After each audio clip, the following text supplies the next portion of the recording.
Sorry about the delay. I want to welcome Kevin this morning, helping us out. We've had a couple of the producers that are not able to join us this morning for different reasons, so we have Kevin here working with us, helping us out. Want to welcome him. I'm your host, BKP, and this is Friday morning. We're not over at Sycamore Crossing. We're at Circuit World in Blue Ridge. I just want to let you know, south of here, we got a pretty big dark cloud hanging over there, okay? Somewhere over there is hanging a very dark cloud between 8 and 10. We don't know if that thing's going to open up and all of a sudden we've got to get equipment under shelter or wrapped up and away from the weather. So I am going to be walking in and out of the set this morning. I am going to be walking in and out. As soon as we return, we're going to have Dr. Raymond Tidman's going to be with us. Dr. Whaley's away today, but Dr. Raymond Tidman will be with us, and we will have Ask the Doc as soon as we return. So we'll take a brief break, and we'll be right back.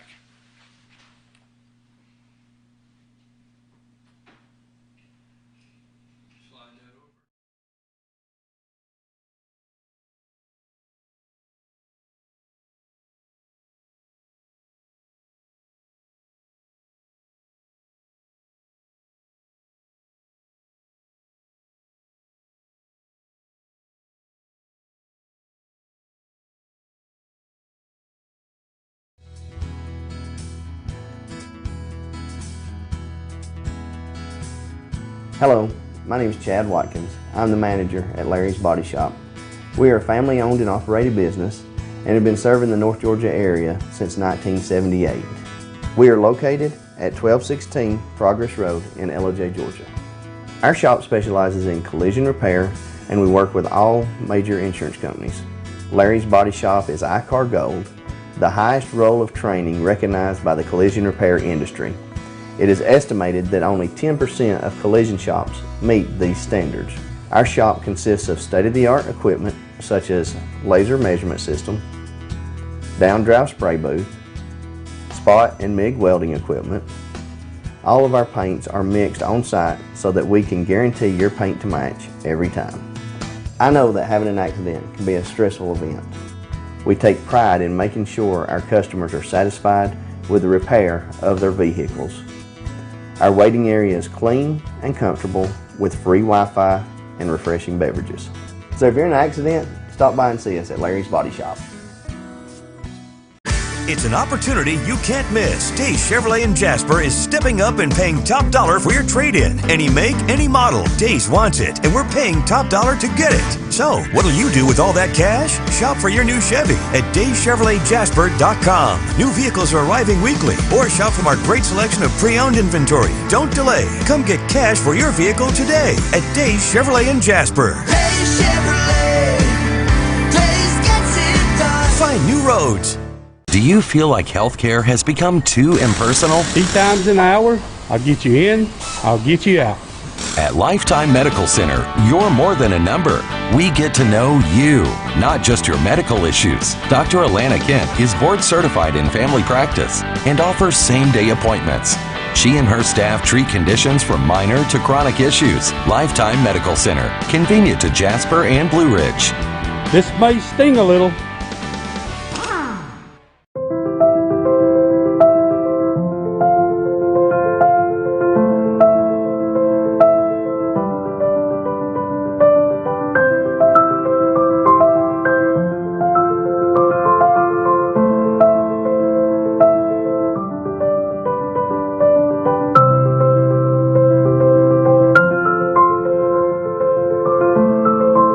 North Georgia Diamond is your source for diamonds in North Georgia.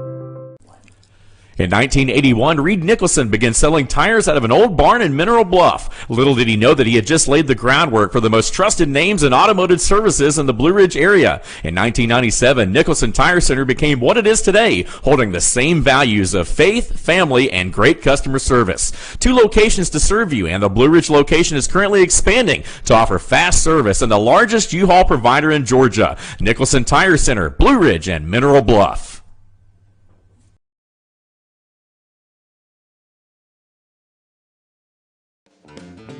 Ace is your healthful place for paint and home goods, tools, outdoor living, and lawn equipment. But did you know Ace Hardware of Blue Ridge is a little bit more?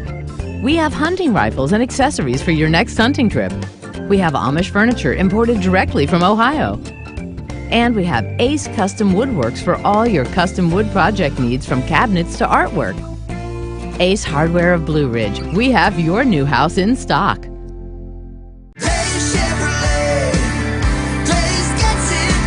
Spring is coming. Time to work and play in a new truck or SUV from Days Chevrolet in Jasper. Now save $8,000 off new Silverado crew cabs, or save $5,000 off a new Chevy Equinox. The spring savings are here right now. So soak up that warm North Georgia sun and see Days Chevrolet in Jasper, #1 in truck country. Days Chevrolet, Days gets it done. Find new roads.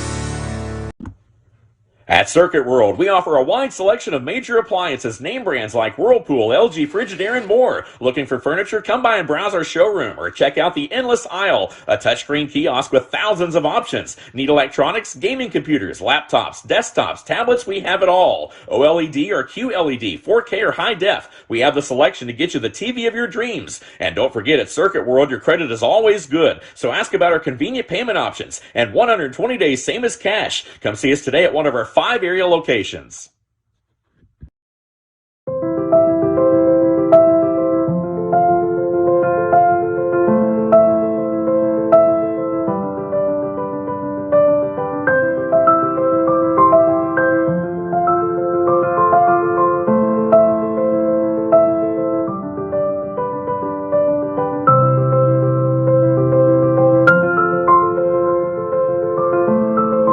North Georgia Diamond is your source for diamonds in North Georgia.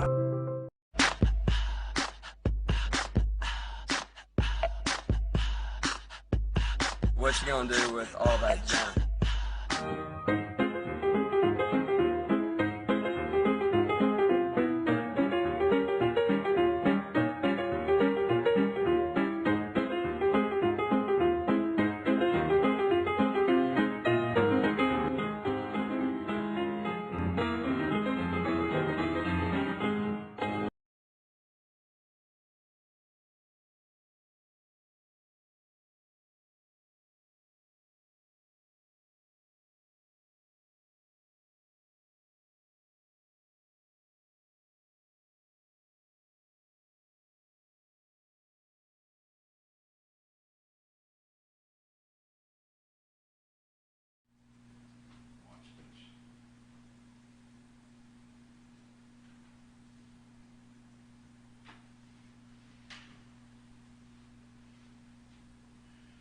All right, folks, I'm over here. Do I have audio?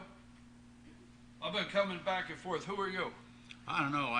They said just go sit down. Well, this is time for, I am BKP, and it is time for Ask the Doc with Dr. William Whaley and Dr. Raymond Tidman. Our friend Dr. Whaley is traveling. So, The warden let him out, did they? you know, I know he watches. And folks, forgive me this morning. Our producers unusually have to be in different areas today. And so I'm running the Starship and doing both sides of the table, which I can do that, and I enjoy doing that. So we're going to talk about anxiety today, too. Can we work on that? We can talk about that a little bit. So, Dr. Raymond Tidman, I appreciate it. I appreciate Northside Hospital. This segment, Georgia Cancer Research, affiliated with Northside Hospital. You know, I was not here last week. yeah, how'd we do? I hope We did okay. We can talk about that later, not in this segment right here. You know, we were talking, and you know, I want to start with, I know you said you want to talk about addiction today, okay? But I want to cover a couple things. Number one, I was watching a segment this week, a psychiatrist, and they were talking about children re-entering into the real world. And, you know, as bad as we think it may have been, around here it wasn't as bad. You know, it wasn't as bad as New York, as bad as Pennsylvania, you know, because we did keep some things open and try to work with some, I'm going to call it common sense. But in other parts of the country, they lock these kids down.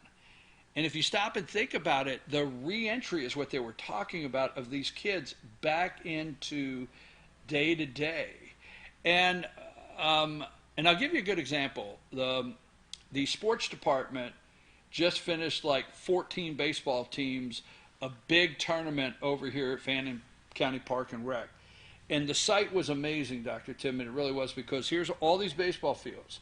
Kids were all over them, and lawn chairs everywhere, and the concession stand open, and it was hot, and people everywhere. And it was like, I was looking at those baseball fields, and I said, that's healthy. See what I'm saying? Well, you know, the analogy that I give, with part of our education, the unspoken part of our education is learning to be able to socialize with others. Or my analogy is learning how to play in the sandbox with other people. And as structured as school is, and as all the curricular is laid out, and all the testing is around that, the other thing that's going on are kids are learning how to share power, negotiate position, compete, play, be invited back to play. And that's just as important as your academics. And that was just thrown aside. It's like, oh, well, that's not going to matter for now. Right now, we've got to be so scared and so afraid that social skills don't matter. Well, that's crazy thinking. I mean, that's as important as school. So, yeah, it's. I don't think it's a matter of relearning how to re-enter. We're always supposed to be learning how to do that. And if I've had failures in my professional career with other professionals who are extremely academically successful, extremely bright, it's that they've never learned how to play in the sandbox with their friends. And it's a sad commentary when you see it. Let me ask this, and then we'll get on to the subject you want to discuss this morning. And we're going to cover addiction. It's what Dr. Timman asked that we could discuss this morning as a topic. But there are places in the country where children have literally been locked in for a year. They really have. Yeah. So is there anything like, as far as when I say re-enter, but that's how the segment was, that's how they were talking about the segment as kids re-entering socially, going out to eat for the first time. And it made me realize, wow, that's pretty sad. But if you have children that have totally been shut out for a year, just send them back out to play, or walk them back into. I mean, you have to just like throw them in the water and learn how to swim. I don't know that there's an intelligent way to do this. It was unintelligent to stop it. It was one of those things. If they had a whole cadre of different public health people gaming this out and looking at it and saying, well, what if, what about all these other things that no one person could figure out, some people would have come in and said, well, what are going to be the consequences of shutting children down and isolating them? Well, you might have a massive surge in childhood suicides, which we can look back in 2019 and see. And what a tragic thing. I mean, what could be more tragic than a child being so desperate that they commit suicide? And that number spiked. Those were off the chart. And even when they started seeing them off the chart, they didn't think to say, well, maybe we're doing something wrong here. So yeah, after this is all looked back on and analyzed, there's going to be a lot of academic pain. All right, addiction, and that's a big word. It's a big word. Because, I thought I might approach it from a little different angle. Because I mean, we could talk about drugs, we could talk about alcohol, we could talk about shopping. I mean, seriously. We could talk about food. Yeah. I mean, so many aspects of right. it. So Yeah. where do you want to start with that? Well, one of the reasons that I might begin with is we had yet another case in the community of a overdose death, and it happens to be a former patient that I knew. I'd seen her for 4 years or so now, and she would never pass a drug screen. on any of her visits and was not showing any progress. I run a clinic for recovering patients who have had a narcotic addiction. And one of the things that I always ask as they're coming in the door and first meeting me is, what brought you up to the wall? What made you hit the wall? Why are you here? Why are you wanting to stop the addiction? And all of them have a wall. You know, every single one of them. They ran into something that said, this ain't working. But I thought I might approach this from a different angle, because we see addiction being talked about from the treatment side. We see it being talked about from the political side. You know, these drugs are out there. These things have to be stopped. These agents need to be pulled in. Or physicians or counselors talking about the mental health aspects of how you might intervene with someone whose mind is there.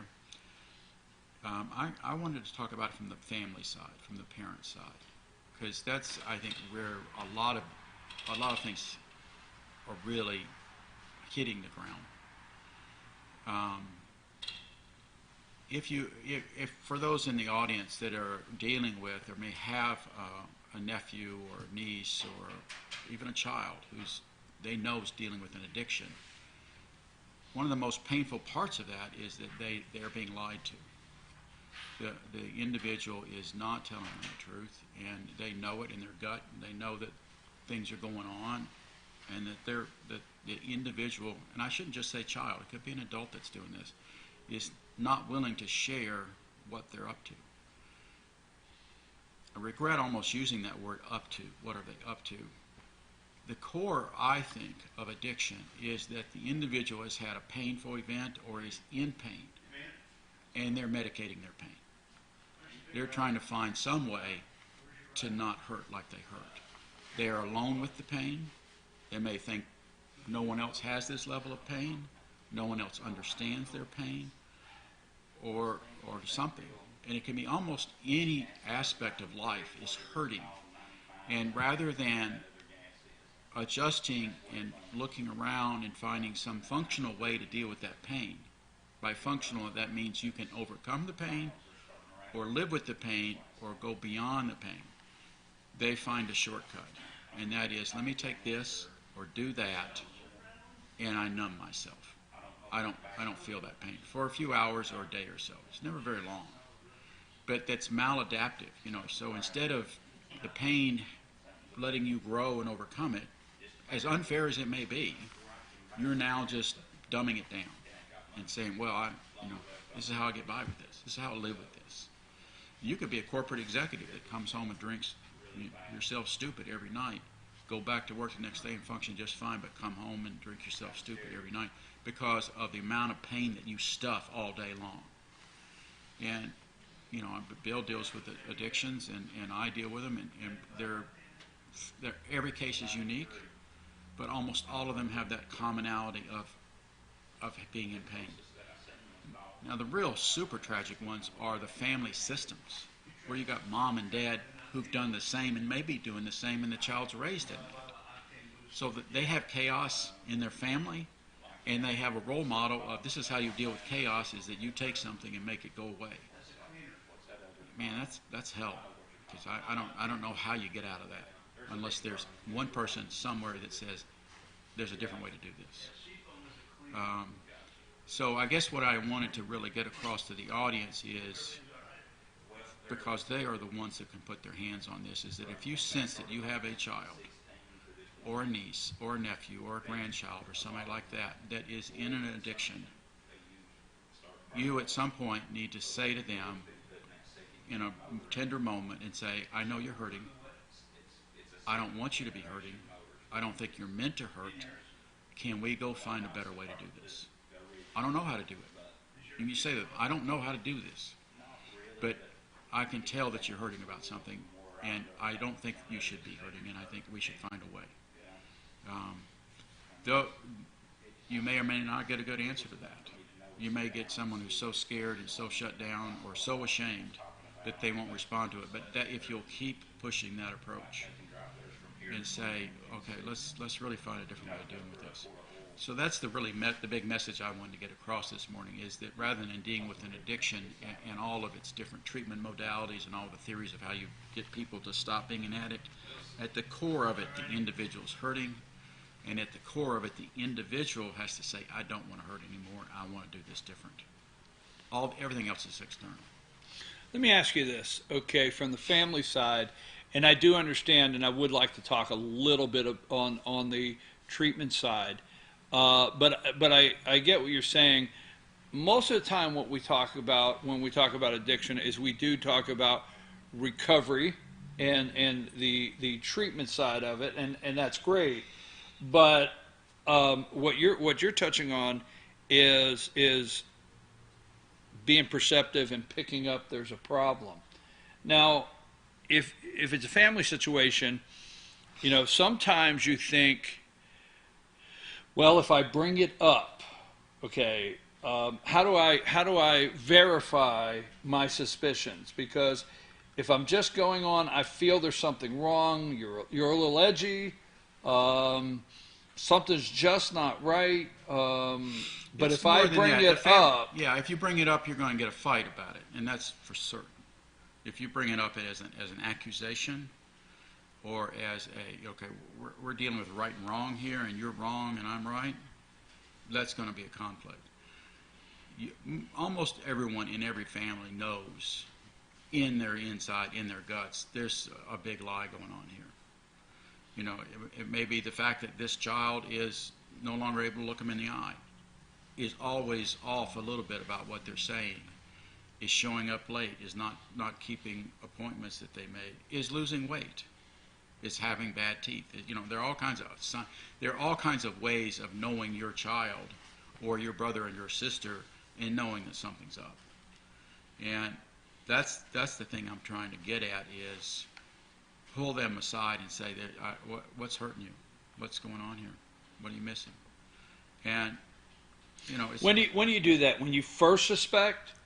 Because like, you know, I've been sitting with you and Dr. Whaley for several years now, and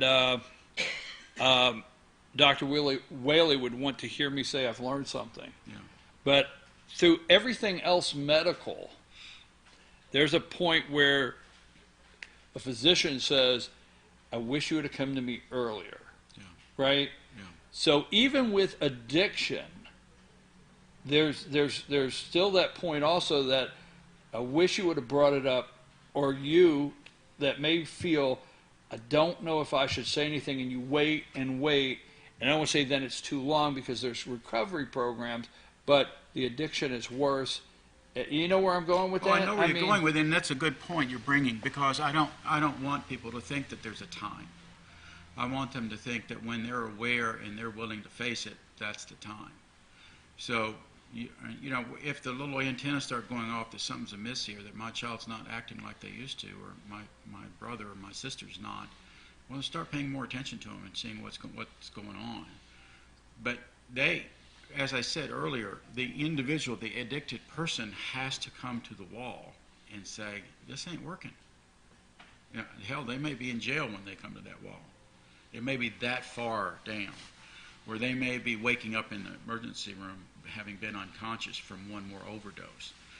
It can get that extreme, but at some point, there's this acknowledgement that says, this is, you know, I'm messed up, I'm hurting so much, I don't even know what to do anymore. Let's hopefully not get that point. But I cannot think of a time when I've had a parent bring a young child into me and sit them down and say, well, I think my child's messing around with drugs. What are we going to do about it? Well, I'm just going to get the same lie that the parent's getting, because the individual thinks, okay, this is the way I'm going to deal with life, is that I'm going to take this substance, or I'm going to do this thing, or I'm going to go out on that kind of behavior, and that's the way life's going to be. So they've not been smacked down yet.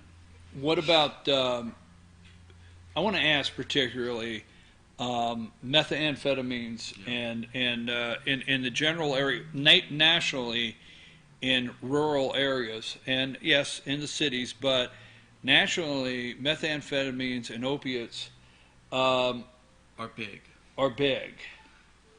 I don't know. I mean, I hear that all the time, that rural areas, they're worse. I think it may be that rural areas generally have families that are more intact. That may be my bias, but generally out, when you're more spread out and things are a little bit more wholesome, not jammed in as much, that maybe the family systems are working better. And so it takes a bad drug to mess with that, to get into that and break it. Let me back up. It is a good comment that Bill made to me a long time ago.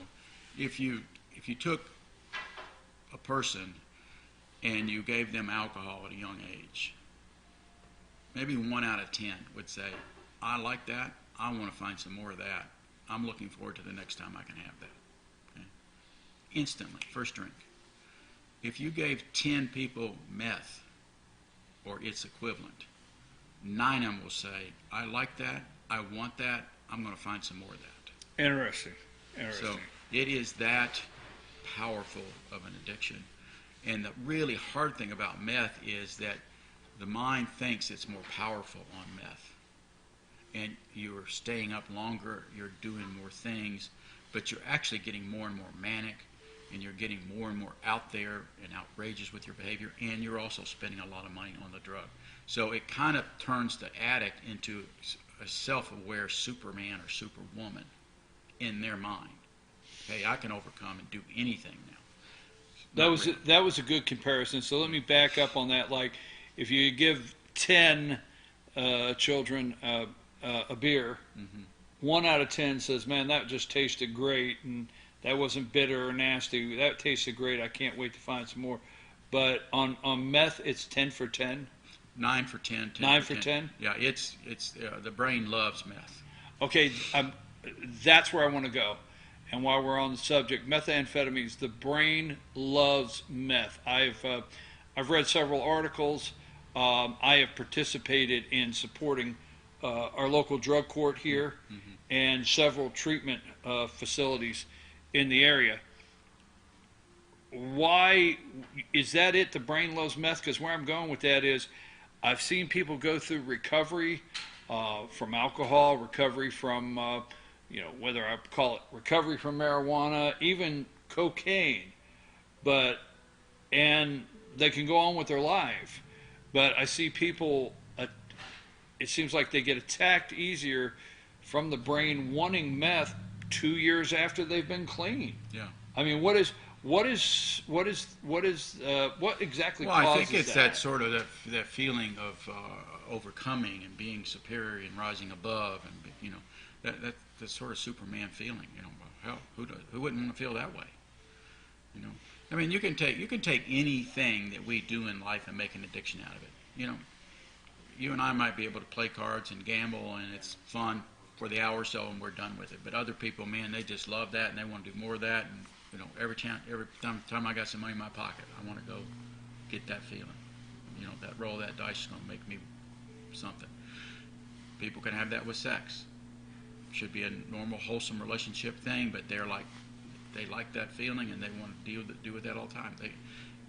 Almost any aspect of life, they can do it with food. There's so many parts that we can distort something so that we are like feeding or medicating. Go back to that pain. We're medicating or avoiding that pain. It's not unfortunate. We look at the treatments as how can we get that person back into discipline, where they discipline themselves and say, well, I'm not going to take that route. It does come to that. It does come to the individual saying, that's no longer a choice for me. I like alcohol so much, I can't walk past the bar. I'm going to root myself so that I don't go past the bar. And it's not in my house, and the people in my house don't drink around. They can get that level of discipline because they know, geez, that shortcut don't work for me. So we focus on treatment around how can I get discipline, but the real core of it is, where am I hurting? How am I hurting? Where am I malnourished? A pregnant lady may start eating a bunch of pickles. We joke about that all the time. Her body is saying, hey, I need something in those pickles. This baby needs something, and I'm wired to figure it out and eat that. You're wired to try to figure out how to deal with your pain. You're short-circuiting it. You're not solving the problem. you're not dealing with the issue. You're just dumbing yourself down. I call it dancing with stupid. You're just, you're going to have that pain forever because you're never dealing with it. You're just dumbing yourself down. And one of the things I tell my young addicts is I ask them, when did you start using? 12 years old, 11 years old. I say, well, you may be 35 right now. You look like you're 35, but emotionally you're a 12-year-old because you've dumbed yourself down all these years. In the growing up that you should have been doing, you've been medicating. So, yeah, you're a 35-year-old, but you've got a 12-year-old emotional brain going on there, and we got to catch you up. So, yeah, what you and I do in this room is one thing, but 90% of the effort you're going to be doing outside is trying to grow that person up fast. Well, you just gave an example, and not to go back and just, you just gave an example. Young people are offered different things. Try this, try this. And I'm by no means am I saying okay to try anything. But the example you just gave, if we have our young people and they're offered alcohol and they try it, odds are they don't like it, and becomes a social thing. But right. Yeah. Same thing with marijuana. Try this. Methamphetamines, meth, and for anyone that just says try it one time, if you're out there and you're thinking, I'm just going to try this once.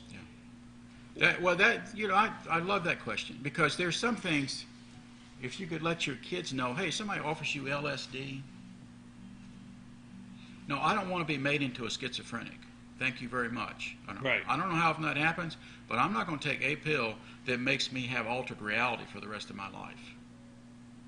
So if somebody offers you meth, no, I don't want to go there. I don't want to, my wiring, my circuits may love that so much that I just can't not want it. Okay?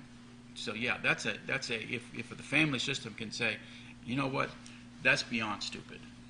Okay? Arsenic, you don't need to be taking arsenic. Now your wife may be giving it to you, but just kidding. Okay, gotta think that one out. All right. We can't get too serious. How would I know that? Sorry, folks. After in the break, we can send some hair samples off. Yeah, exactly. No, I'm joking. Let me use I started the opening of this with another young life that's gone from an overdose this week. I had another case in this week of someone who has tried to be in recovery for several years with me. And I'm not going to mention any names, and it's fine if he hears me saying this, because I don't think anyone else knows this story. But despite being in recovery and not using, he was at the point of wanting to jump off the roof yesterday. And when we got into a much longer visit than planned, but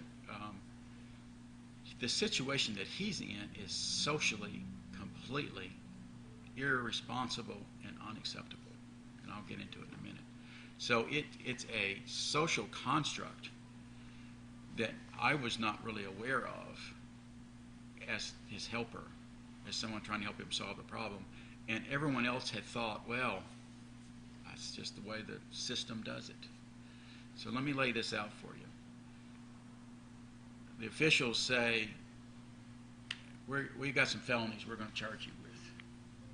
He's arguing, I don't think I had a felony. It's not fair. You're treating me wrong. They say, well, okay, well, we'll make these felonies go away if you let us declare you incompetent and make you a ward of your family, your mom and dad. Well, kind of sounds better than facing a felony and going to jail. But when you step back and look at it and you say, okay, the system is saying to this individual, we're taking away your rights. You're no longer competent. We're making you an infant emotionally. And we're making your family your warden and guard. And we're not paying them. Now, how dysfunctional can you get? You see where I'm going with this? Yes. And so this individual is struggling, can't drive a car, can't keep a job, can't grow, can't be forgiven.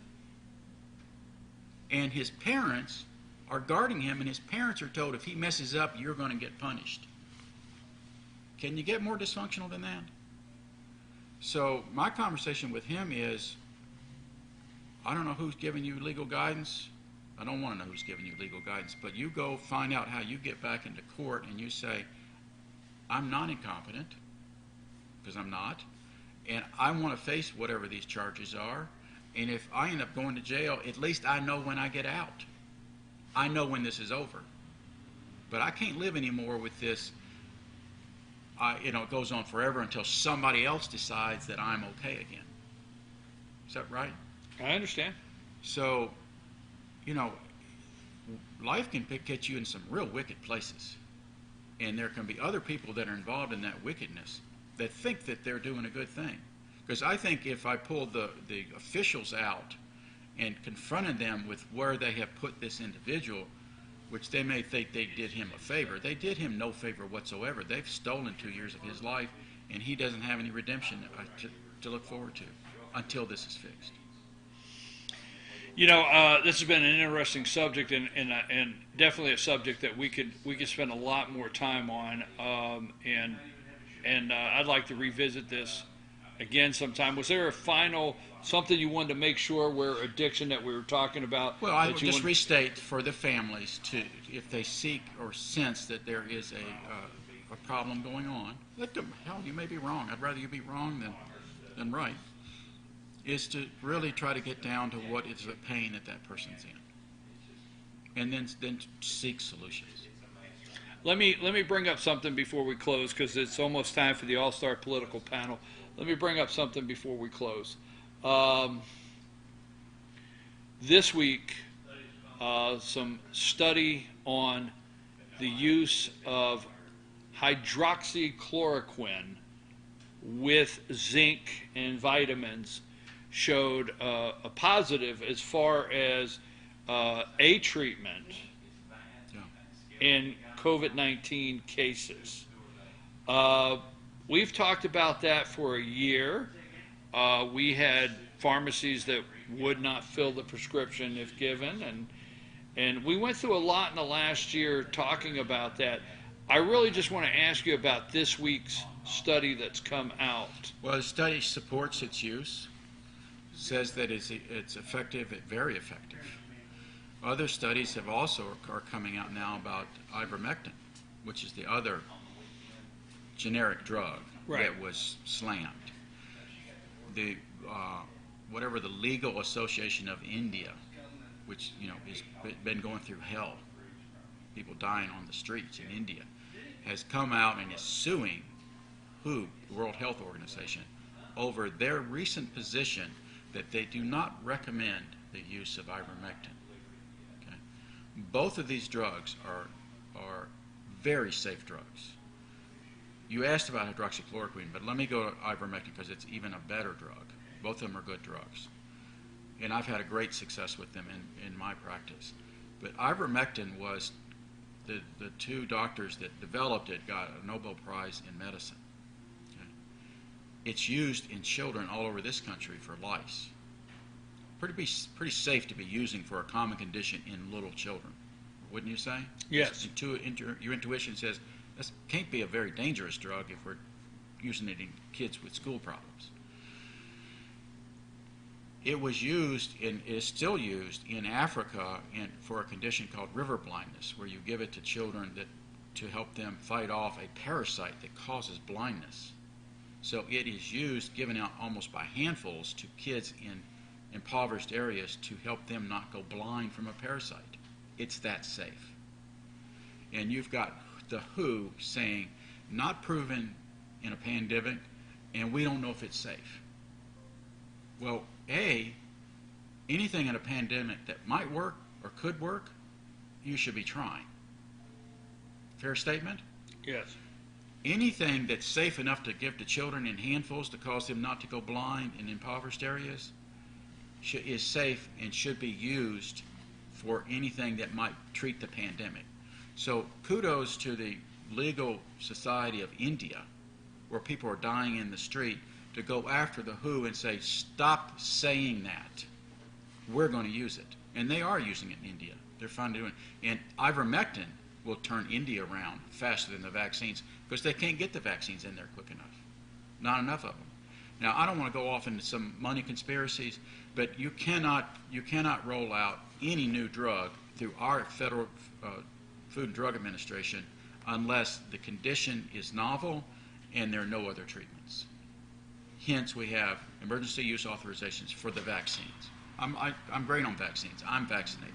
Okay, but had ivermectin and hydroxychloroquine been studied quickly and been shown to be what they are, the vaccines would have been shelved. Now that speaks to some humongous conspiracy. Maybe later on we'll figure out what that was. But right now we still have people dying, and we still have the world in many places emotionally shut down. We have kids that are pulled out of schools that are not learning. We have whole economies that are destroyed where families can't feed themselves. And this kind of nonsense is going on. The people that are as upset as I am feel like it's criminal. The people in India going after the WHO official and the officials that are saying not a safe drug feel like there's criminal behavior going on. It's that bad. And they better wise up pretty quick. Well, that's something you can go research for yourself, and you can Sure see can. because I've been reading some publications in India that are talking about that. Yeah. Definitely. Well, listen, I want to thank you very much. I want to apologize for the delay this morning getting things going. We're running about 5 minutes out. Apologize for that, and also apologize that I'm running two sides of this today. But we want to thank Northside Hospital, North Georgia Cancer Research, affiliated with Northside Hospital, for the segment. I want to thank you very much for that. I want to thank you, Dr. Raymond Tidman, and we will see Dr. Whaley next week. You stay put. I'm going to run over there and go over to commercial. So don't take off nowhere. All right. Don't lose focus. You stay right there. And I'll while you're going over there, I'll tell Bill he better be having a good time. Yes.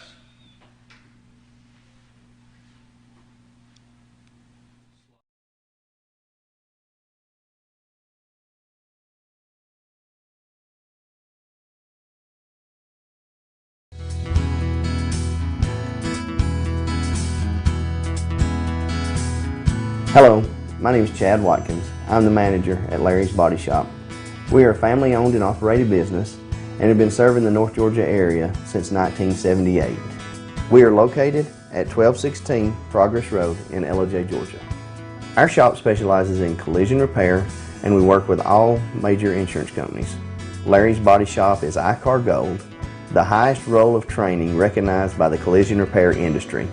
It is estimated that only 10% of collision shops meet these standards. Our shop consists of state-of-the-art equipment such as laser measurement system, down-drive spray booth, spot and MIG welding equipment.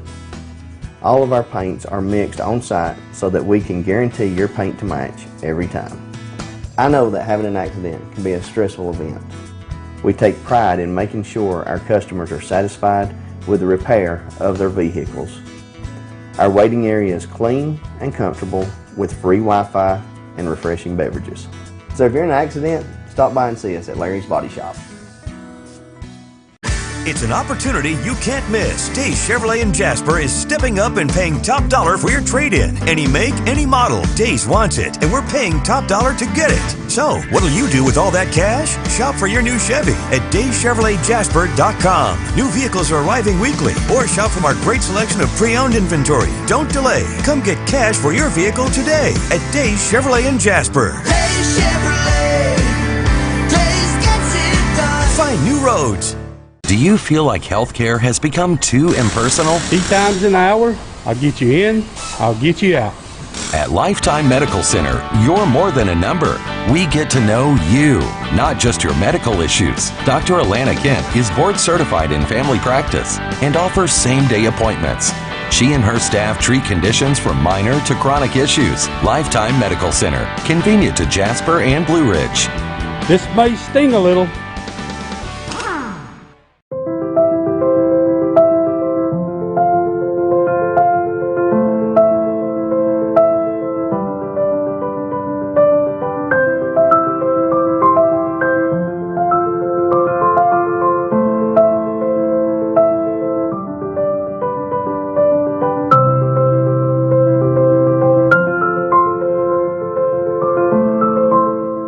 Georgia Diamond is your source for diamonds in North Georgia.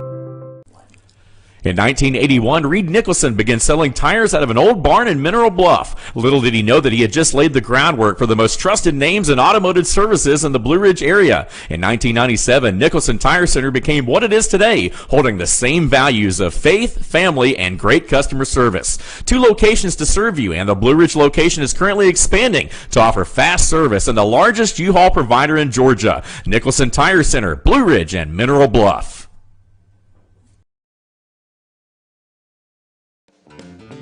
Ace is your healthful place for paint and home goods, tools, outdoor living, and lawn equipment. But did you know Ace Hardware of Blue Ridge is a little bit more? We have hunting rifles and accessories for your next hunting trip. We have Amish furniture imported directly from Ohio. And we have Ace Custom Woodworks for all your custom wood project needs, from cabinets to artwork.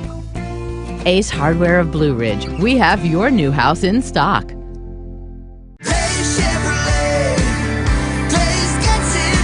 Spring is coming. Time to work and play in a new truck or SUV from Days Chevrolet in Jasper. Now save $8,000 off new Silverado crew cabs, or save $5,000 off a new Chevy Equinox. The spring savings are here right now. So soak up that warm North Georgia sun and see Days Chevrolet in Jasper, #1 in truck country. Days Chevrolet, Days gets it done. Find new roads.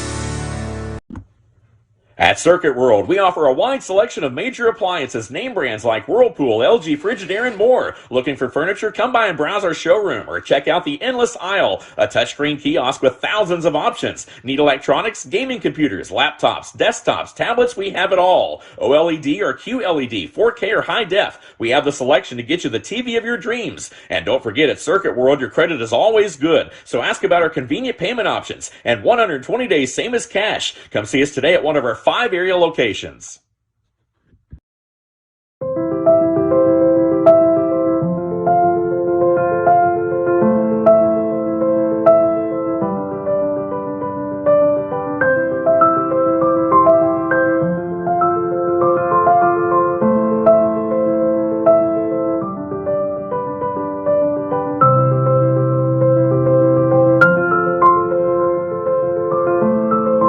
North Georgia Diamond is your source for diamonds in North Georgia.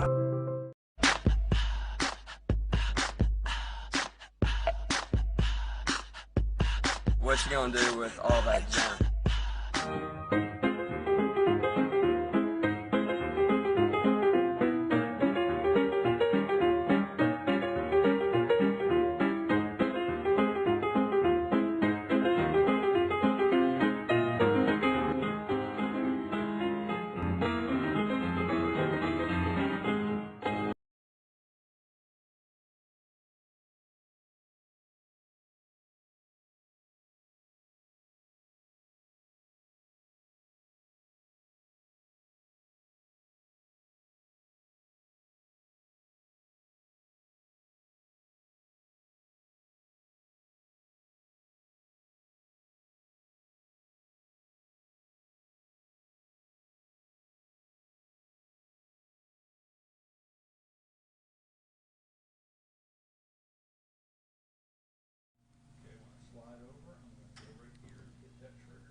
All right, we should be ready now. I got to check, folks. We apologize this morning, doing a little producing and the show. Our producers unusually have to be in different places today, and we're working on it. Do I have audio? We're good? Who are you? Just somebody that walked in off the street. I don't know what side of the camera to be on. I feel like it was, you know. I looked at the show this morning, and I said, boy, they're down to a skeleton crew. I better get over there. So what do you guys do here? Rick, that's all I got. Just Rick. Yeah, there you go. Bruce is he on a trip? Bruce is in Chicago visiting relatives. So Bruce is in Chicago, and Joeen is traveling also. Oh, she is? Yes, but we thought they had their chance last week. So we figured we would be able to get our chance. Yeah, we could drive. We'll give them a run for their money. You know, this morning, yesterday, It's exciting because in the state of North Carolina, folks, if you're watching nationally, in the state of North Carolina, Cherokee County, North Carolina, Murphy Bulldogs, the head coach is the winningest head coach in North Carolina high school football. Wow. The winningest head coach, David Gentry, okay? And Gentry is retiring. Way to go, David. He announced he's retiring. They won the state championship. So today at 10 o'clock. Nothing like go down on top, right? Right. I'm going to say off the top of my head, I think he has 8 state championships. Winningest coach totally in high school football in North Carolina. And he's got the Don Shula record where I don't know if anybody will ever catch it. You know what I'm saying? He retired, and they're announcing their new head coach today. And they asked us if we would do a live press conference. So I had our director of sports here at Circuit World this morning at 7:30. We were putting together equipment for them. So that's why I was running behind when you said, "Where's the show?" But I was putting equipment together for them over there to do that live broadcast at 10. So that's some of my There excuse. you go. So let's see if I can remember it. I don't know where we've got a lot. How about this? I want to name the show as like, I'm out of conspiracy theories. Can somebody send me a new one? All of mine have come true. Well, yeah, exactly. Right? Yeah, there's no more conspiracy theories because they're all true. We're hearing. Ray touched on one this morning, which is, I think, brilliant. I mean, we've said all along that this ivermectin and hydroxychloroquine, that was shoved down underneath the table. Trump talked about it, and they made him out like he was a witch doctor.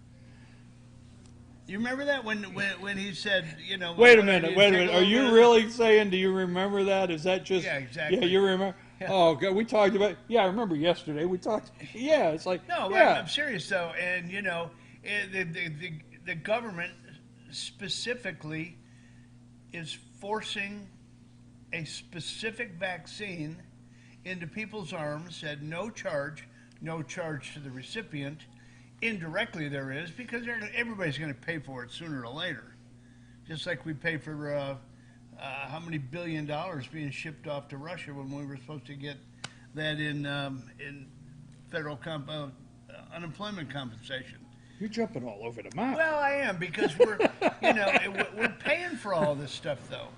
So who was saying we don't want to use something that may work, that we can buy for 40 cents a dose, when we've got this super duper vaccine that's just been produced that really we don't know how it's going to act. And now we're finding out that when they put it into young adolescent males, it's causing a swelling of the heart. In Israel, there's a study that just came out, you probably saw it, that when young Israeli males, they have a 20% increase in myocarditis, which is an inflammation of the muscle around your heart. I mean, this is not by happenstance. This is actually happening. This is not by accident. This is the stuff that they're finding out after the fact, because they didn't go through the 4-year step process to really vet this vaccine and or use hydroxychloroquine or ivermectin. Sorry.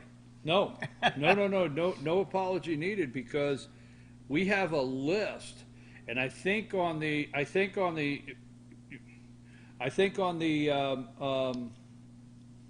what did that reporter say at the end of that clip yesterday? The reporter said, "Oh, I got it right here.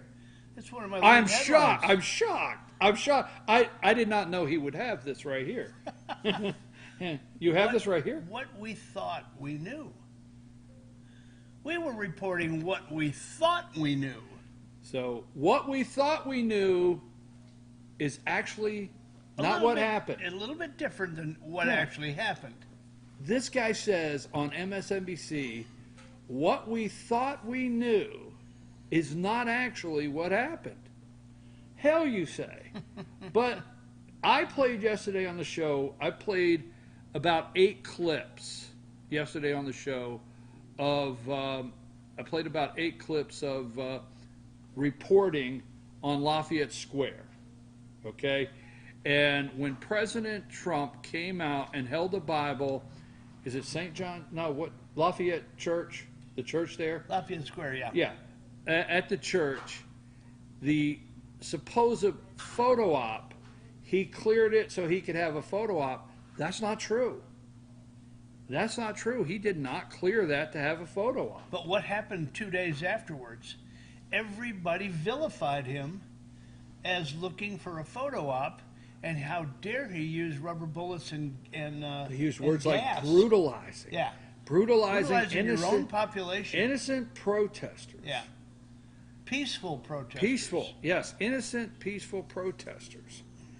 And we're finding out on a daily basis that a lot of these things that they reported are just not true. Who's the guy that runs Breitbart? Is his name Marlowe? I'm not for sure on that. I'm not for sure. Well, anyway, he just came out with a book and highlighted how the press goes about that. And it's really, really, I read some excerpts from it and I'd like to order it. It's on the New York Times bestseller list now, and I can't think of the name of it. I was reading it a couple of days ago. But they detail exactly how this all comes about. How the New York Times has certain criteria as to where they'll put a story and what the narrative needs to be to qualify for above the fold on the front page. And it's all again, they've got a champion and a villain. And the villain is always the conservative. And he chronicles every major news outlet. And he shows different stories that have been told and how they all follow the same format. It was a really interesting book to see how this statement came about, what we thought we knew, just because of the way the stories are presented and the slant that they put on them. So people really don't understand until maybe an IG report comes out, an inspector general telling them what really happened, like what happened at Lafayette Park. You know, and Trump rightly took a victory lap. He said, "I've been exonerated again." The truth. They call the election fraud, the claimed election fraud, as they say, the big lie. I don't know how many things, but I don't know that we were told the truth, period, in 2020. We could jump all over the place. Now, good reporting would have come out and said, if we don't do gradual opening, this is what the result will be. Trump came to the cameras and begged the American people, begged blue states. They said, all right, well, look at the way he talked about Whitmer up there in Michigan. Look at the way he calls what's his name up in New York. Look at what he says. Cuomo. Yeah, look at what he says about the governor of California. Hey, look, Trump knew every day when he came out there and he says, we got to reopen. He knew that the longer you keep the supply chain dormant, the disaster it was going to turn into. He knew that all along. Yep. Because we have developed logistics, as everybody knows, we've developed a lot of programs and software where companies only reorder based on that scanner. Called just-in-time delivery. Right, that scanner, whether you realize it or not, if you go to the store, when you scan something, 90% of the people you're doing business with, it automatically sends that product into a reorder queue. Right? We talked about this several times on the show as to why we got an automobile shortage. Because they don't have a stockpile of chips sitting there. They don't have a stockpile of red seats going in a white car. That red seat is delivered a couple of days before that white car goes down the line. And if that red seat doesn't show up, that line doesn't run. I mean, that's putting it very simplistic. But you used to have stock pickers, and they'd go around, let's see, we need a red seat today. And there's one up there among 2,500 more. That doesn't happen anymore. When that red seat comes in, it's already marked. It's already marked, and it knows exactly where in Right. the line it has to be delivered. That's just-in-time ordering. And Trump knew all along that if we did not open and get back to work, that these fulfillment centers, where we would be at in manufacturing. He knew that, and he begged. He came to the camera and begged. We now know, when I say we, anyone out there that's rational and paying attention, we now know Fauci's a fraud. An Right, absolute fraud. Yeah, you can go through the entire 4 years that Trump was in office and cherry pick almost anything that he said, and a lot of what he said finally materialized, but he was vilified as soon as he said it. And you can do the Wuhan, the virus escape. You know, maybe it could have escaped from the lab. I think this is what we ought to be looking at. What do you mean? You know, that's racist. Who would think that the Chinese would put their own people at risk? Are you kidding me? Did you know what he did? And do you know what Mao Zedong did in 1966 when the cultural change took over and there was rampant genocide? Things don't change.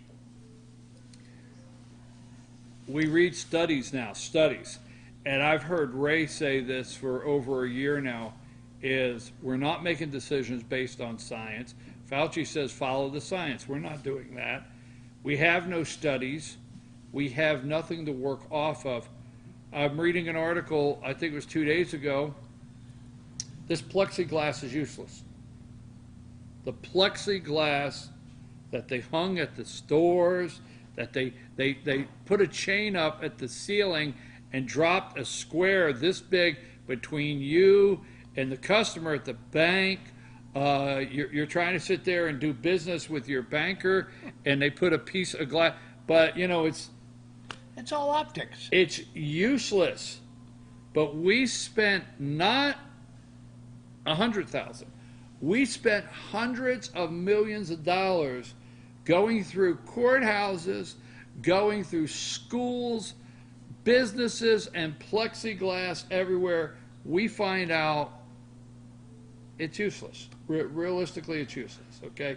I will say this. Okay, it's a sneeze guard.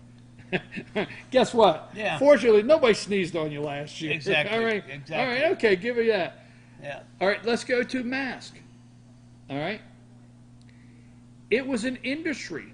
We had companies switch their manufacturing to manufacture masks because nothing would make anybody happy with Fauci and them until everybody was wearing a mask in the United States. And why did that happen? Because all the PPP, personal protection equipment, was being hoarded by the Chinese. Yes, and it was depleted here in this country. Exactly. And the Chinese had it. But they said we all have to have a mask. We switched manufacturing in this country. Does anybody say the word ventilator anymore? Ford Motor Company changed their turbo line to re-engineer the turbo line to manufacture ventilators. We got more ventilators around. There's warehouses. There's going to be two major surplus supplies. Three masks, plexiglass with chains hanging on it, and ventilators. Ventilators are in warehouses, and we were told, and this was Mario Cuomo, they would come on TV and yell, "I've got to have ventilators."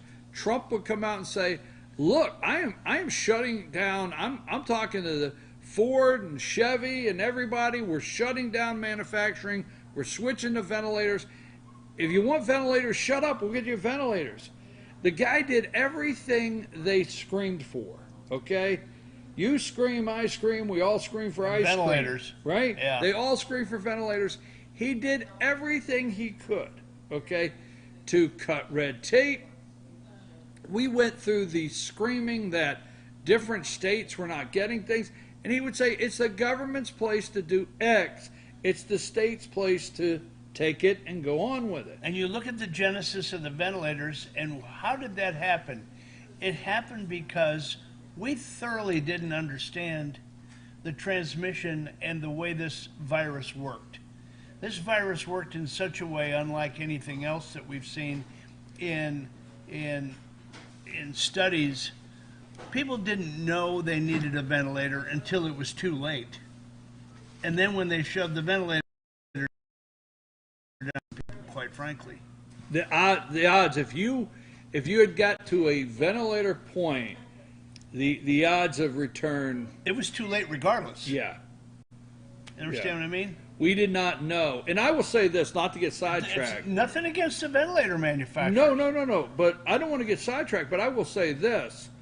I firsthand have experience with a group of doctors, and nothing against the doctors, no, because my dad is a March case when it first happened, and these doctors are running around. I don't know what to do with this. And where did all that stem from? It stemmed from CDC and the World Health Organization. And who, again, is in charge of disseminating that information? Fauci. We've come full circle all the way back to Fauci again. We had no study on mask. Okay? We had no study. Now, I want to go somewhere with this. I want to go back to hydroxychloroquine. Because the folks out there, if you're new, let me say this.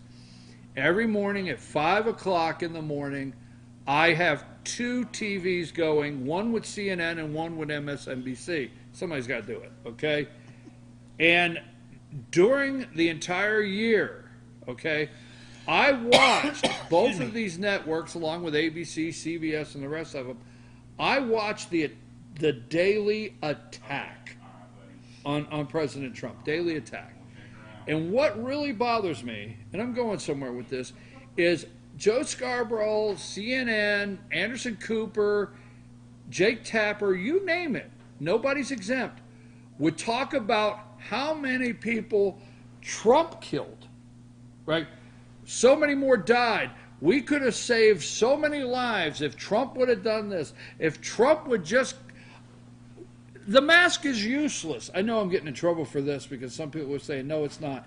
But what we find out about the mask, they would come on and say, if Trump would come out and do a national mask mandate, he would save this many lives. And because he's not, this morning, another 3,000 people are dead and Trump killed.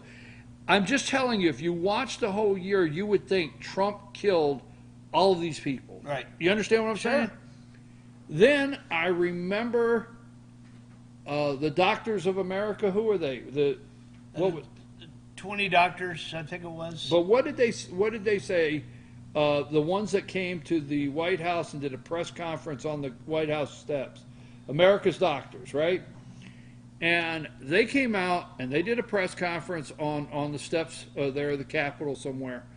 And this is so rude. It's terrible. I've got to look it up. The physician, the black lady in Houston, okay? Didn't you have a segment on that? Yes, I did that yesterday. Yeah. She was made fun of because she believes in demons. All right, I'm not going there. But the day she stood to the microphone and she said she was from Africa, right? And she practices in Houston. She's a doctor. And she said she was treating her patients with hydroxychloroquine and zinc, and she said she treated almost 400 patients. Nobody died. Twitter banned her video. YouTube banned the video. Facebook banned her. Everybody took that video down, okay? Yeah. And when they went to interview her, they were making fun of her because she's also a pastor there in Houston, controversial religious beliefs that they are not in tune with. So they were making fun of the lady. She's a doctor. And the guy said, Dr. Fauci said There's no scientific study linked to this. Now listen to those words. Fauci saying there's no scientific study linked to this. Okay? Hydroxychloroquine. She looked right at the guy and she said, when's the last time Fauci's seen a patient? I had 400. The point is this lady was vilified. Those doctors were vilified. They were kicked off Twitter. Okay? Trump came out and said, let's try this. Oh my God, they went through the roof. Here's the other piece of the equation you didn't touch on, but you know. The other piece of the equation is the reason that Fauci is being jumped on now so hard by DeSantis and the others is because of his relationship with Mark Zuckerberg. And they have shown where Mark Zuckerberg was taking direction from Fauci to control the narrative. Right. And that's why they would take these videos down, like the one that you just described. He was at Fauci's Now, beck I and know call. they've been asked for Fauci and Zuckerberg and Fauci have been asked for their emails. Have they gotten them yet? I don't know yet, but there are let's see, Rubio and DeSantis are two in particular that are going after him, going after the social media side of Fauci and his reporting, his misreporting, if you will, because there was collusion among that group and between those two.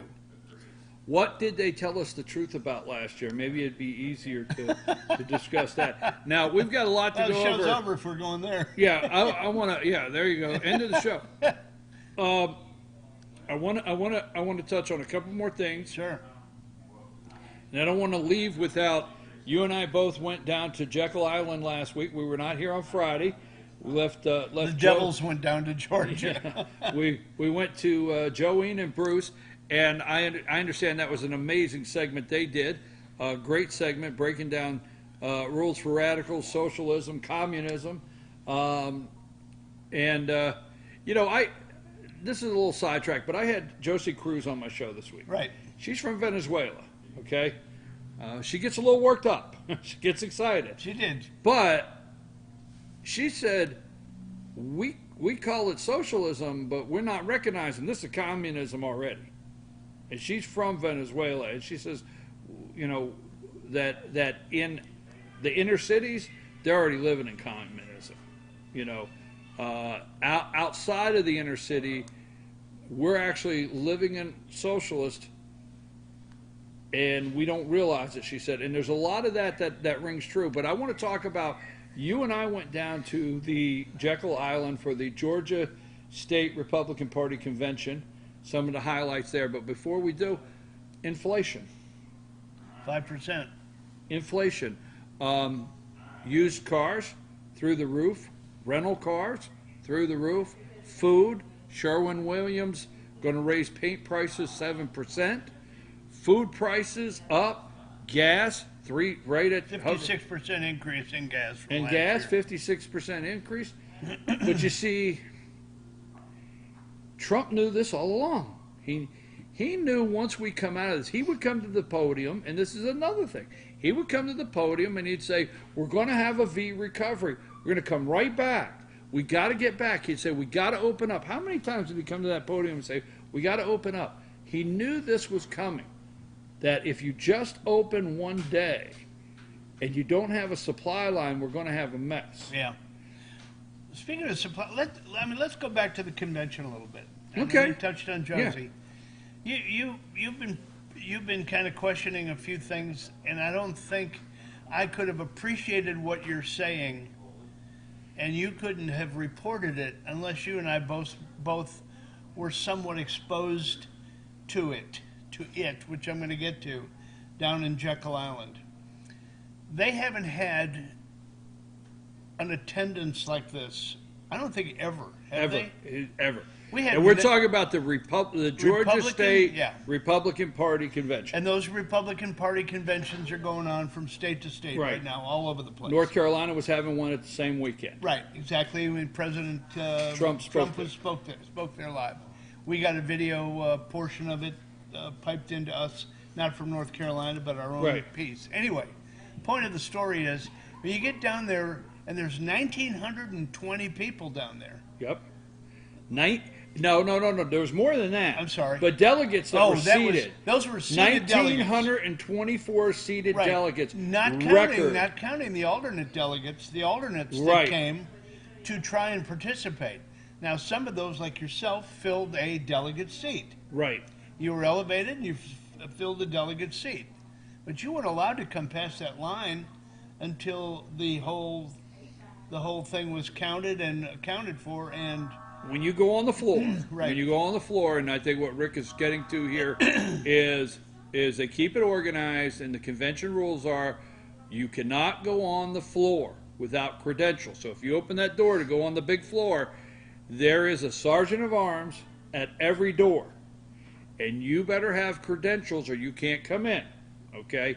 And then when you come in, there's a line.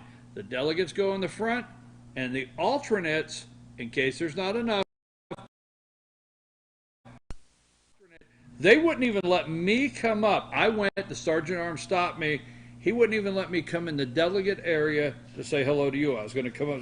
No, you can't be up here. So right. I didn't mean to interrupt you. No. But the point I was trying to make is, and it harkens back a long time ago to people saying, well, we need to form a third party. And Trump and Brian both said, we don't need to form a third party. We've already got a Republican Party. We are in the majority, and you don't see that. You don't see that until you make a visit like you and I did. And you look around the room and you watch the voting patterns and you watch how people act and interact and react to some of the candidates and their message. And you can tell immediately who the old guard is, who the Trump supporters are, who the rhinos are. It was amazing how it just kind of all of a sudden, it started. There's something about, and let's be nice now. We like our Republican Party friends. I do. I got in a little trouble this week. So we like our Republican Party friends. Yeah, we're all Republicans. But there's something like a badge, the old guard, or something like a badge they wear, or something where you can tell them. You can tell. I don't know what it is. And right? You've been saying that, and there's some things that don't even click until you say, I'm not taking this phone call. Anyway, you can. I got distracted. Sorry. You can literally see. You can literally see where the alliances and the perceived alliances are. First convention you ever attended, right? First state convention. State convention you attended, right?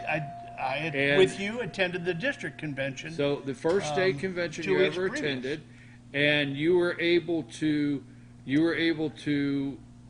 see for yourself, right? Not anybody else making a judgment for you. You're able to look around, exactly, see for yourself. Now, let's say this: also, 1,924 delegates, the majority, and I'm hearing over 60%, but at least 60, first-time ever attendees. Absolutely, 60% plus, maybe first-time ever attendees. And why are those people like myself getting involved? And I'll ask you to recant what you heard at the convention, at the meeting in Jasper, when you walked up to the couple who was a first-time attendee and you said, "Why are you here?" And they said, "We're pissed." There you go. No, I'm serious. I went down Monday night and candidate, and I'm going to tell you, okay, go meet these candidates and ask them the questions. Don't be shy. Ask them the questions. Now, David Bell Isle, a candidate for Secretary of State here in Georgia, he was in Pickens Monday night. I went down. They were having their executive meeting, so we're standing in the hall. And this couple said, "It's our first time ever at a meeting." And I said, "Well, why are you here?" And they just looked right back and said, "Because we are pissed. And we want to know exactly what the guy said. We want to know what the hell is going on." That sentiment, what he just talked about, was being echoed down on Jekyll Island more than you can even imagine. People are not happy with what's going on, with the less than transparent, cloak and dagger that we've been living in for a year and a half, however. And people want to do something about it. They're pissed. Well, I will tell you That's this. why they're getting involved, and that's a good thing. She will be on my show. I spoke to her yesterday, had a long conversation. Is it Saria Ivy? Yeah, is that her name? Close enough for okay. me. She will be on the show this week. I can't wait for you to hear what she has to say. In fact, this lady got up and spoke. She ran for chairman of the party, state party, and got up and spoke. She ran against David Schaefer and I'm going to say a couple others. 90% of the people in the room never heard of her before, and within 6 minutes on the stage, she came in second in the votes ahead of Jason Shepard and had a strong showing. I mean, it was amazing the number of votes that she got at 6 minutes in. And we're going to have her on the show. You're going to want to meet her. But I want to go to something else you just said. I had State Senator Burt Jones. So we got a lot we can talk about. I had State Senator Burt Jones on the show yesterday morning, okay? He went out with a delegation from Georgia to Arizona, Maricopa County. And all sources say that State Senator Burt Jones, Republican, will run for lieutenant governor. Hasn't officially announced, but him, Brandon Beach, Senator Brandon Beach, and David Schaefer, GOP Chair David Schaefer, they got a tour. They got to meet with senators. Arizona. Did they take Garland Favorito with them? He was not in their delegation group, but Garland went. And see, what Garland went, they also took their forensic audit team from Georgia to get a preview of what they were doing in Arizona. Okay. Because that's coming up June 21st. Right. June 21st. Big date. But they went out and they got a chance to meet with Arizona state senators, okay, and Arizona state senators, and walk the floor. And I asked this of Burt Jones yesterday, and I've asked this of a lot of people. I've not bumped into anybody that said, Republican, that said, man, I like those Dominion voting machines. I like those. And I told the senator that yesterday. I didn't bump into anybody in Jekyll Island that said, I like those machines. I think they're great. I think we did a good job spending $140 million. Did you meet anybody that said that? No. As a matter of fact, there was a resolution passed at the state convention, I believe, that says no more Dominion voting machines in the state of Georgia. Right. So we passed a resolution to back up exactly what he's saying. Exactly. So we have SB 202, and I'm not sitting. SB 202 is the voting law passed in Georgia that was criticized up and down by the woke corporate giants here that reside that have their seats here, and we also lost the All-Star game when we passed House 202. SB 202, and what is really Senate bill? Excuse me. I just cringe every time I hear SB 202 made it what? Easier to vote and harder to cheat. And if anybody says that to me again, I'm like, okay, so if it makes it harder to cheat, that means it was possible they cheated. Exactly. You know what I mean? Yeah. So, wait a minute here. So, I cannot get, I like SB 202, but I got to say, wait a minute. How come lawmakers didn't say, we're going to scrap the $140 million? Because if I talk to taxpayers, all right, go ahead. I'm hearkened to report that I got a copy of a letter this morning from a friend, and this is greetings, and I'll just read the first paragraph. We, in support of the plaintiff's cause in the case of Job Creators Network versus the Office of the Commission of Baseball, et al., as filed in the United States District Court of the New York, we stand with the businesses, large and small, which were damaged by the capricious decision, and that is signed by Speaker David Ralston, Speaker Pro Tem Jan Jones, Majority Leader John Burns, Major Cook, Majority Caucus Chairman Matt Hatchett, among others. That's a letter that they formally sent to show their support in that lawsuit. Well, State of Georgia. I'll say this. I think, and people will say, you really want to waste money? I think we should have scrapped the machines. And I think we should just scrap it and move on. And I'm very confused why Republican-led Senate and House and a Republican governor, they did not scrap these machines and move on. Anthem County, you're familiar with Anthem County? Michigan. Right. The Anthem County, Michigan, they have determined, and they're getting closer and closer in their lawsuit. They've been determined that the boxes on you've seen a ballot. Right. And you know the squares that are on the edge of the ballot. Yes. Okay. If you can visualize this, folks, there's 59 of those boxes that are equal in size. They have determined that 5 of those boxes were modified, and if you buy, they're in a line from 1 to 59 along the left edge. They go into the voting machine, and those are red.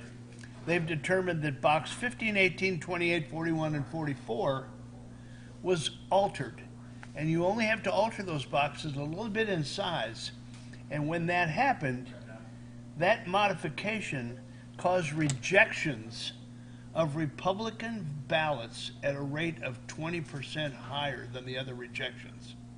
Now, do the math and look at if that happened across the country, just by modifying those 5 boxes, that causes that ballot to be kicked out, and that causes that ballot to be rendered null and void.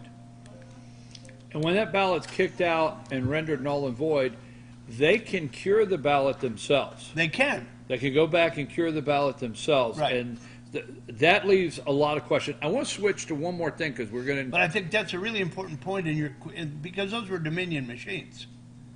I asked the state senator yesterday because let me just say this, okay? We have redistricting coming up, all right? And we have redistricting coming up, and we're going to have a special session in August for redistricting.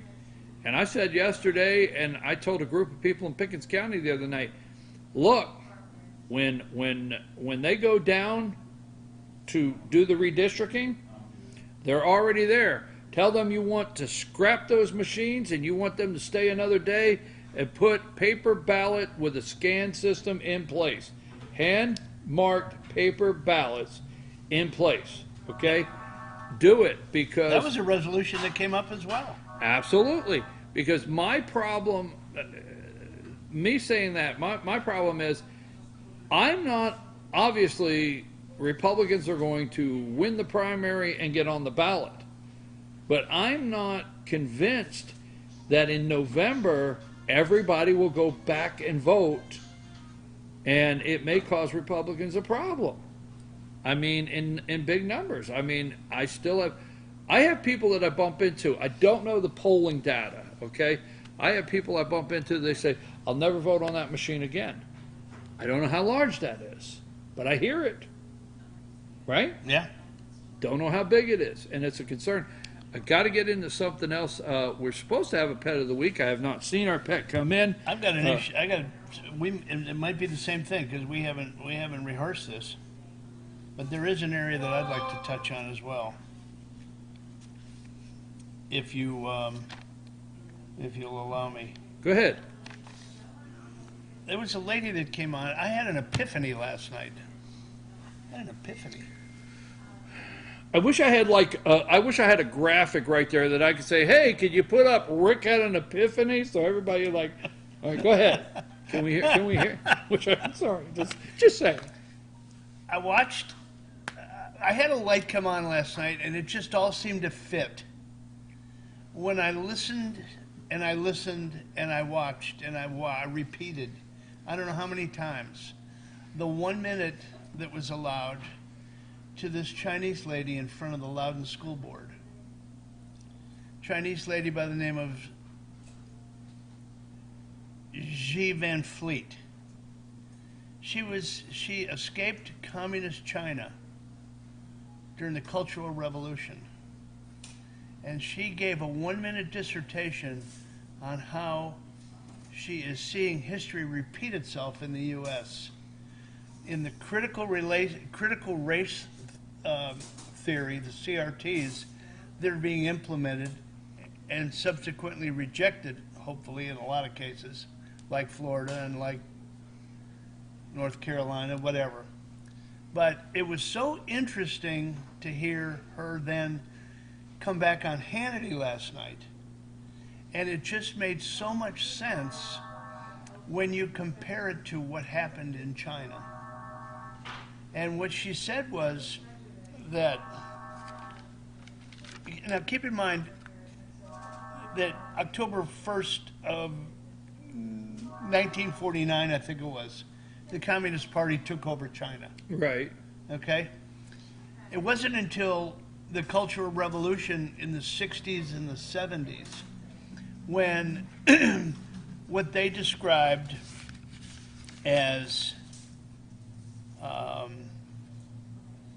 they described them making all of these school children and the entire population social justice warriors, and they're doing it with the same ideology, which is cultural Marxism. They called it the oppressed versus the oppressed in China. She said, we're calling it the same thing in the U.S., but we're calling it white supremacy versus everybody else. Okay? And what they did in China was they took everybody's personal identity away. They took the pronouns away. A he, a she. No, you were just a person. They took their names away.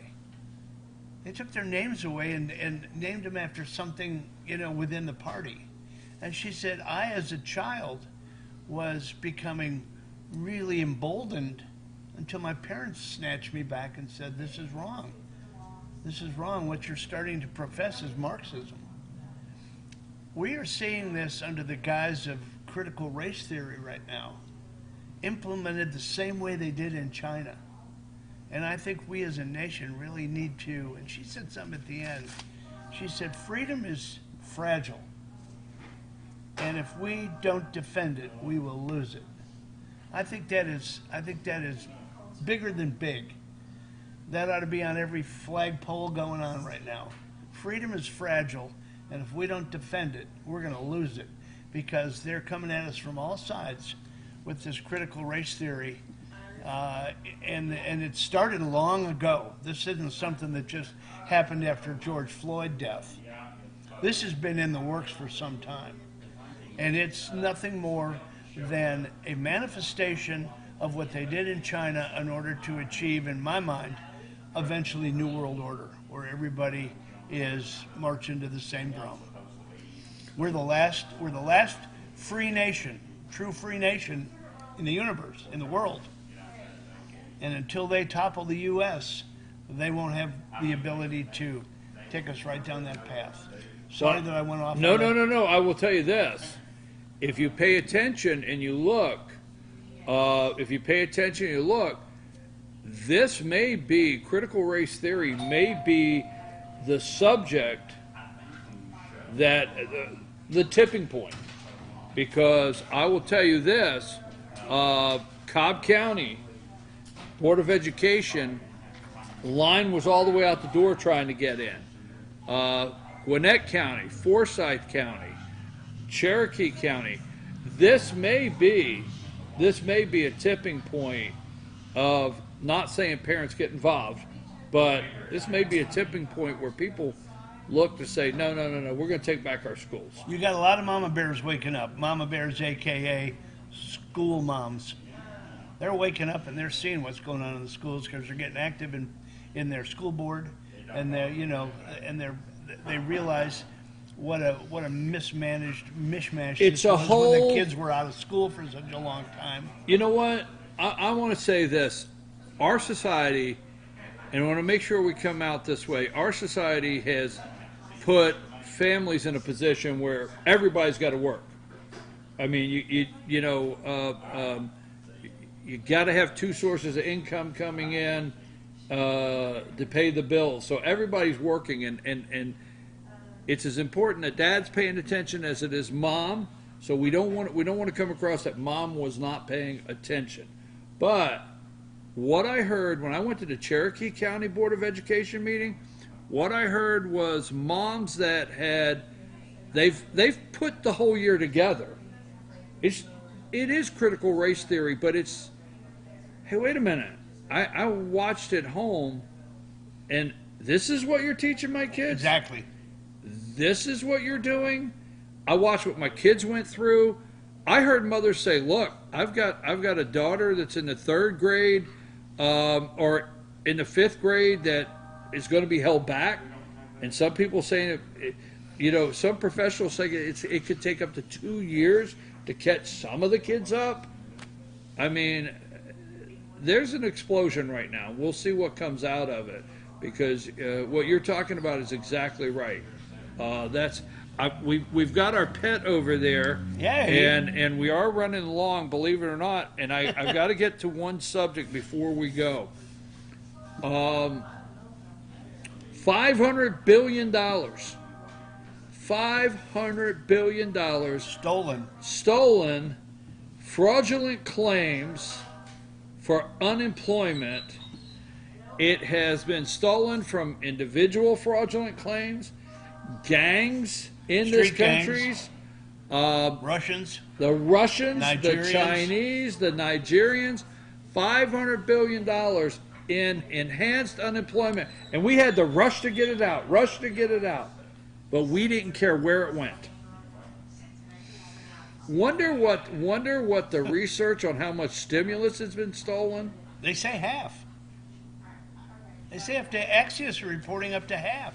The unemployment, folks, federal unemployment benefits, $500 billion stolen, just like that. Yep. And the other thing I want you to listen to, because you have cities, you have counties, and you have states like Georgia with an enormous amount of surplus, tax revenue surplus. Where'd that come from? Right? That's right. Somebody's got to pay the bill one of these days. Winners and losers, because we've got an exciting pooch over there waiting to get in. I'll do real quickly. I got 2 winners. My one winner is the one I just talked about, G. Van Fleet. I mean, I think if you haven't had a chance to look at least the 1 minute, just take 1 minute out of your life and listen to what this lady said in front of the Loudoun County Board of Education. It's absolutely brilliant. And my other winner is the New York Islander fans. The poor lady that was having trouble with her microphone singing the Star Spangled Banner, they got her back. They took up for her, and the entire auditorium, which incidentally was full, and it was maskless, and they were singing. They sang the Star Spangled Banner. So I hear you guys are maskless out there. Yeah, exactly. My loser is Congressional Black Caucus for denying GOP lawmaker, and I believe he's from Florida, Byron Donald, admission into the Black Caucus. Incidentally, Byron is black, but he's a conservative. My loser, the hashtag deep state corporate corrupt media. And I would make him a loser every day. I want to be clear. I believe we need a free press. We do. But as I say all the time, if you start the fire and then you write the story about the fire, I think you're an arson. Would you agree? An arsonist is correct. Yes, I think arson is there. So meaning the media starts these fires, then they act like they're reporting on the fire. They're not journalists. It's not freedom of speech. We have this thing, we're not supposed to yell fire in a crowded theater, right? I played about 8 clips yesterday that may have been fire in a crowded theater with just the one subject of Lafayette Square, correct? Yep. I mean, we've got to do something in this country. But my winner, and I don't say this is unusual because the party, all right? So I went down to Jekyll Island last week and participated in the Georgia State Republican Party convention. I participated in the 9th District Republican Party Convention, and I participated in the Fannin County Republican Party Convention. That being said, my winner this week is the Georgia State Republican Party. And I'll tell you why. For all of the things we say, well, I wish they would have done this, I wish they'd have done that, I wish this would have happened, I wish the convention was run this way. I've got to say, we Republicans gathered together. We did not wear masks. They took a chance. Remember, the last convention was virtual. They took a chance and said, David Schaefer said, I'm determined this convention will be live, public, and we will gather as a group.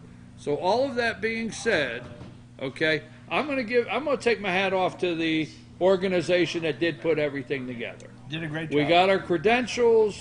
We went in. I think it was well done. So that's my winner. You stay put. You can keep talking about something, folks. I've got a pet of the week. I've got to go over here because I'm producing the show also and take us to commercial. We'll be right back after these brief messages. Sing and dance or something. Sing and dance, yeah. We've got a good looking girl coming in.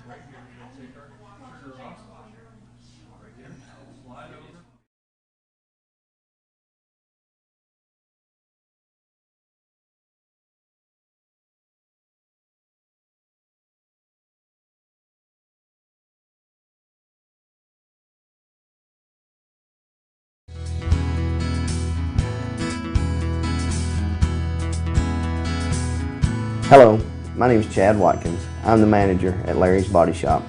We are a family-owned and operated business and have been serving the North Georgia area since 1978. We are located at 1216 Progress Road in LOJ, Georgia. Our shop specializes in collision repair and we work with all major insurance companies. Larry's Body Shop is ICAR Gold, the highest role of training recognized by the collision repair industry. It is estimated that only 10% of collision shops meet these standards. Our shop consists of state-of-the-art equipment such as laser measurement system, down-drive spray booth, spot and MIG welding equipment. All of our paints are mixed on-site so that we can guarantee your paint to match every time. I know that having an accident can be a stressful event. We take pride in making sure our customers are satisfied with the repair of their vehicles. Our waiting area is clean and comfortable with free Wi-Fi and refreshing beverages. So if you're in an accident, stop by and see us at Larry's Body Shop. It's an opportunity you can't miss. Days Chevrolet in Jasper is stepping up and paying top dollar for your trade-in. Any make, any model, Days wants it, and we're paying top dollar to get it. So, what'll you do with all that cash? Shop for your new Chevy at DaysChevroletJasper.com. New vehicles are arriving weekly, or shop from our great selection of pre-owned inventory. Don't delay. Come get cash for your vehicle today at Days Chevrolet in Jasper. Days Chevrolet, Days gets it done. Find new roads. Do you feel like healthcare has become too impersonal? Ace is your healthful place for paint and home goods, tools, outdoor living, and lawn equipment. But did you know Ace Hardware of Blue Ridge is a little bit more? We have hunting rifles and accessories for your next hunting trip. We have Amish furniture imported directly from Ohio. And we have Ace Custom Woodworks for all your custom wood project needs, from cabinets to artwork. Ace Hardware of Blue Ridge. We have your new house in stock. Days Chevrolet, Days gets it done. Spring is coming. Time to work and play in a new truck or SUV from Days Chevrolet in Jasper. Now save $8,000 off new Silverado crew cabs, or save $5,000 off a new Chevy Equinox. The spring savings are here right now. So soak up that warm North Georgia sun and see Days Chevrolet in Jasper, #1 in truck country. Days Chevrolet, Days gets it done. Find new roads. At Circuit World, we offer a wide selection of major appliances, name brands like Whirlpool, LG, Frigidaire, and more. Looking for furniture? Come by and browse our showroom or check out the endless aisle, a touchscreen kiosk with thousands of options. Need electronics, gaming computers, laptops, desktops, tablets? We have it all. OLED or QLED, 4K or high def. We have the selection to get you the TV of your dreams. And don't forget, at Circuit World, your credit is always good. So ask about our convenient payment options and 120 days same as cash. Come see us today at one of our 5 area locations.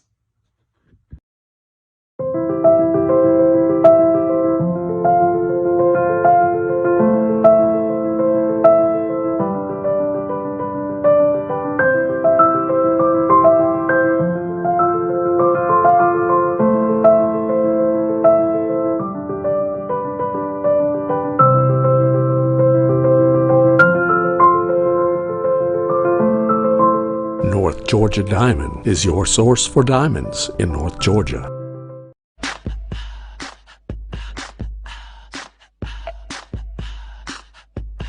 What you gonna do with all that junk?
All right, I'm coming back in. Here he comes. Here I come. Here he comes. All right, Here I'm he coming. comes. I'm coming, Here he Poochie. comes. Watch her nails. I'm coming, They're really Poochie. sharp. That's okay. I'm used to it. Oh, no. Oh, no. You asked for it. Hey, puppy. All right. Oh, you're beautiful. All right. Hold on and we'll talk. Folks, it's now time for the Pet of the Week from the Humane Society of Blue Ridge.org. Always got to throw that on. Humane Society of Blue Ridge.org. Rena, thank you very much. And who is this beautiful? Is this a lady? This is a girl, Misty. Oh, she's a beautiful lady. Come Misty. here, get over here. Yeah, hold on to her. Misty's very strong and very, very, Oh, very, look at how very pretty. active. Hey, how pretty you are. You're the pretty puppy. She's Oh, the approximately 2 years old. She loves to give kisses. Okay, kiss. She loves her person. She loves to play. She is just very, very, very, very active.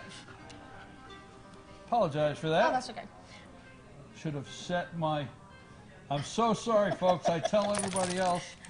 All right. Come here. Here, I got treats. So. Want a treat? Okay. So she would probably be good for someone who's very outgoing. They want an active dog. Most likely she's going to have to be the only dog in the house. She's iffy with other dogs. Turn around here and show them your face. Come here. All right.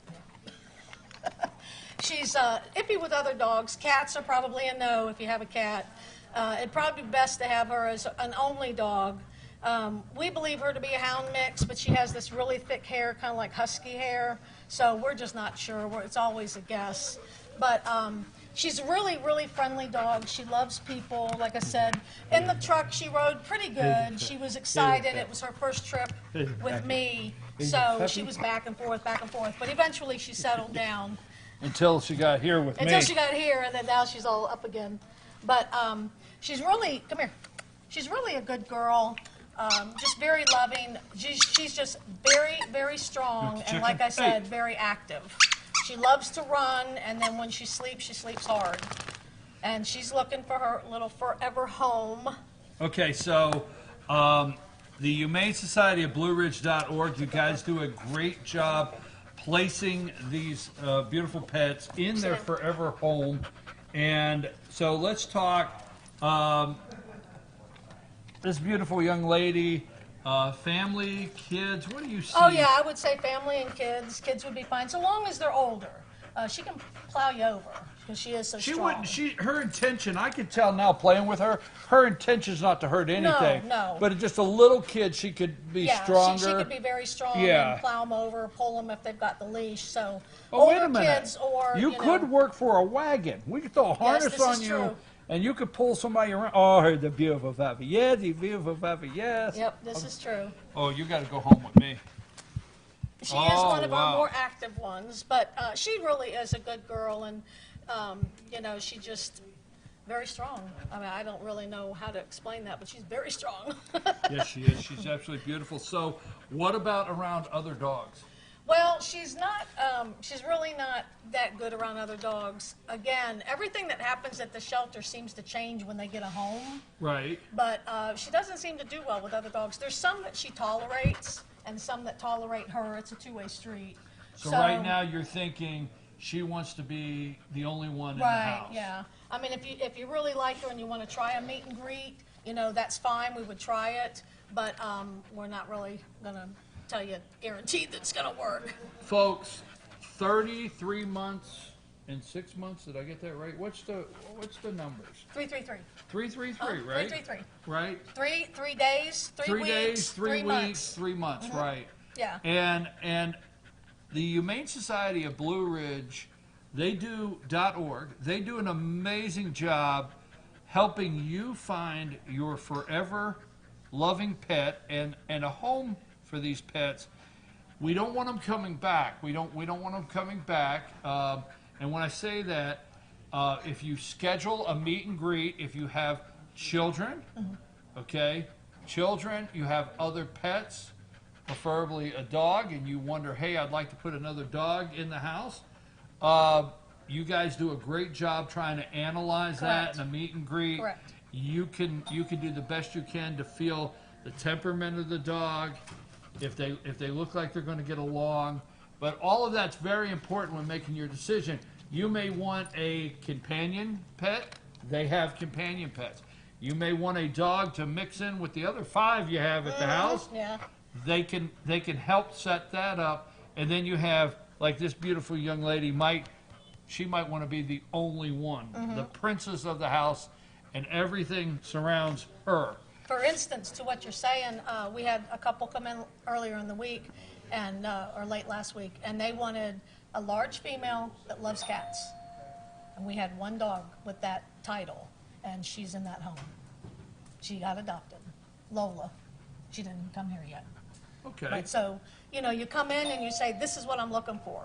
I want a small dog. Well, we don't get a whole lot of small dogs, but I want a dog that can go hiking with me. I want a dog that rides good in a truck. I want a dog or a car. I want a dog that will sleep, on the bed with me. She will. she will get on the furniture. So, you come in and just tell us what you're looking for, and we'll show you what we have and see if anything fits you. Who's a weapon puppy? And that's the same with the cats and kittens too. Folks, this beautiful dog, Sheds. she does shed. That's okay. Yeah. So if you don't want a shedding dog, Misty's not your dog either. Well, but beautiful dog. Stay here.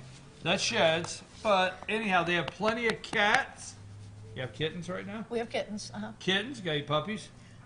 We had 2. Did you see the show last week? Fiona and Penelope we brought? You didn't see the show? I was traveling, so while you were on the show, I was actually traveling. All right, well, you're excused. Anyway, both of them that one's gone and the other one has a home.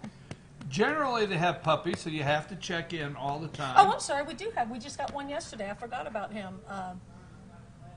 His name escapes me right now. Frisco. Okay. Yeah, he's about 3-4 months old. They have One puppy. They have dogs. Hey, you relax. Relax. They're allowed to be here. It's their place. We have dogs, cats, kittens, puppies. Puppies. We have no iguanas.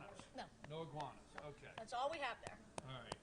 Folks, Humane Society of Blue Ridge.org, Humane Society of Blue Ridge.org, and also go to fyntv.com where we upload these segments, share them with your friends, and quick information on where you guys are located. Come on out, 171 Mineral Springs Road, which is just off of Aska. We are open Monday, Wednesday, Thursday, Friday, 10 to 5, Saturday, 10 to 2. We are closed Tuesdays and Sundays. And give us a call, 706-632-4357. And go to our website, as Brian said, humanesocietyofblueridge.org, and you can see all of our animals that are up for adoption. That's it, folks. You stay put here. I got to close the show up. Thank you for bearing with us. Again, we're sorry we were running a little late this morning. We will be back Monday morning at 8 a.m. on FYNTV.com. And